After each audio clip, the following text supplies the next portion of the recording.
Alright guys, and now we want to talk about sacrificing in chess. So the last video I did was on a gambit, and what a gambit is a sacrifice of a pawn.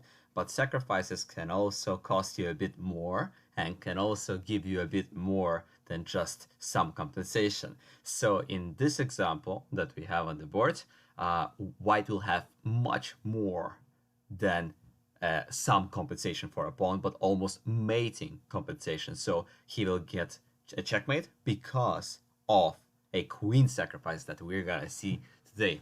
So right now, if you look at the position, white is much better, definitely, because of those amazing bishops.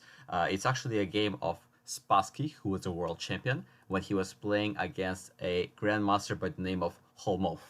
And Holmov was kind of squeezed back.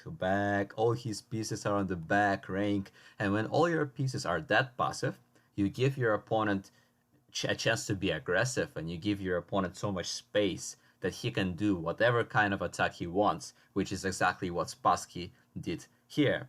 You see, white's pieces right now can get closer to this guy. And when they are working together in one fist, they can finally reach the king. So right now, if you look at all the white pieces and we ask, which one should we move? Well, clearly this bishop is perfect because there isn't a more perfect square for it to go on. It's aiming at the black king and it's untouchable because it's so far away from these black guys who are basically doing nothing.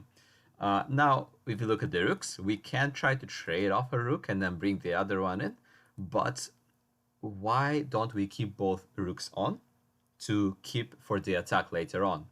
So the bishop is doing great as well. If you put him on bishop e4, for example, he may get hit a bit later on, whether with a knight or a pawn. So it's better right now to keep him on g2 to protect the king and the pawn on h3. The queen needs to come in, so the queen wants to go somewhere on g5 and the king, but right now the knight is in the way. That's why we need to move the knight. So knight h5. Black actually decides to trade rooks himself in order to get less attackers on the board. So he's hoping that white won't have enough pieces. And then he plays h6, and the point of h6 is to avoid queen to g5. Now we can't play that anymore, and that's what white was trying to do. So black figured out white's idea and stopped it. He read the mind of Spassky. But that didn't really help him very much because it's not an active move. With pieces like that, you know something's gonna go wrong. And when your pieces are better than your opponent's pieces, and clearly white's pieces are, then you can start looking for sacrifices and tactics as soon as you get to the opponent's king side. So right now, white was looking, and finally he found a beautiful sacrifice. The point of a sacrifice is not just to be, something spectacular, some fireworks that everybody can admire, but the point is to reach a certain target, erase a defender off the board, achieve a certain goal in our attack. And that's why white says, I will sacrifice the queen, a whole queen, 9 points for 1 point, just to open up this king. So we are opening up this diagonal. It's clearing a diagonal for the bishop. It's breaking black's roof. And it's also opening up the square for the white knight, which will be very happy to jump in there.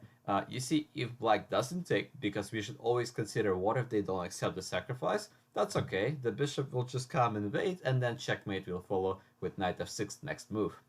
That's why black is forced to take. And now we'll talk about what's so good about a sacrifice. Well, first of all, the opponent is shocked. Hopefully he didn't see it coming, and even if he did, he's in a state of, trauma. He doesn't understand what just happened there. Wow, how did he give up a whole piece just like that? And now, oh no, my king is under attack. He's really exposed. Now I'm really scared. So you put him under pressure to defend very carefully. Sometimes there is no way to defend, as was the case in this position. But even if there is a way to defend, it's always much easier to attack than to defend, because even if I miss one move in the attack, I may get a slightly worse position with some chances, but if he misses one move in defense, he's just gonna get mated like next move. So that's why it's easier to attack. And even though we sacrifice material, we're hoping to either win the material back or to get more for it, such as checkmate. Don't be scared to just win the material back with a little interest. For example, we sacrifice a queen and we win a queen and a pawn.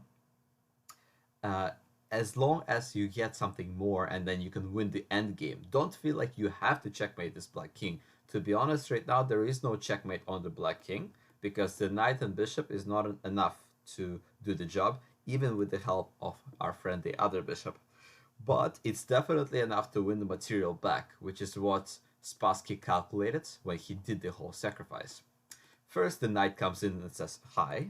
The black king goes away. We say thank you for the bishop. Now I have a pawn on the bishop. And by the way, I'm setting up a windmill. So I can actually go back and forward as many times as I want. Because the king will have to go back and forward.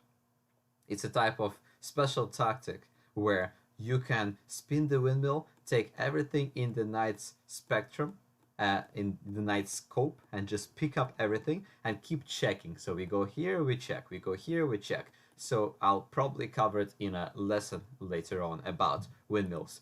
In this example, black had to go back and white said thank you very much. I don't even need your queen right now. A lot of people think, oh, we should take the queen, right? But if you count the material after, for example, knight takes b8, rook takes b8, it's actually not so clear at all. We're up a pawn, and we do have the bishop pair against black's bishop and knight, but it's not so clear, especially if black manages to open up white's queen side and then get into the picnic table. It's not so clear at all whether Spassky could win. So Spassky says, maybe I have something better. Maybe I don't have to take. Maybe I will just invade on your back ring, attack the queen, attack the bishop, and maybe I will checkmate you because right now, if black just did a random move and ran away with the queen, then there would follow check. The king has to go here, only move. Then we bring in everyone, and those bishops show what they're capable of. Check. The black pawn has to be sacrificed, followed by checkmate. So that's what could have happened. Instead, black realized he needed to somehow stop the queen from taking the bishop, and he gives up the queen a second time while sacrificing the knight. It's creative, but it doesn't do the job because white just says thank you for the knight. And now my knight's protected. I'm opening up the bishop and his scope, and I also have a passed pawn that will be scary, as we'll find out next move. So we don't have to take the queen because we still attack checkmate with checkmate ideas. We still have rook takes f8, and we can still take the queen next move.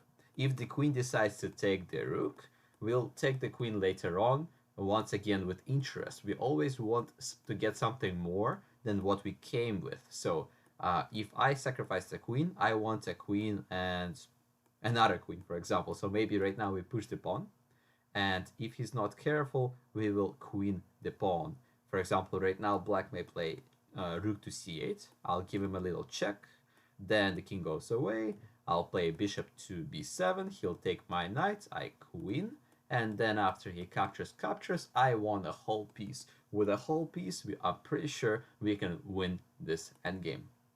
So black actually said queen to a7. Please don't take my queen, and I'll still do an extra defense of the bishop, so you don't have checkmate.